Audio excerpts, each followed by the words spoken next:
устранение последствий аварии на может занять гораздо больше времени, чем ожидалось. Об этом рассказал министр почты операции Сергей Шойгу.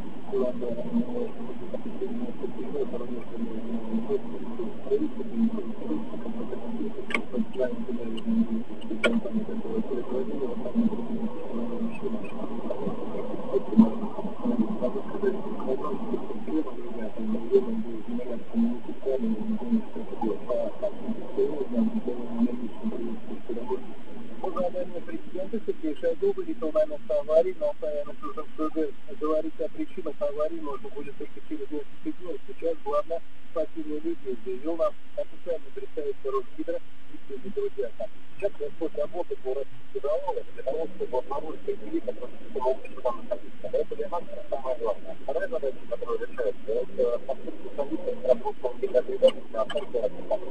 Но теперь это происходит,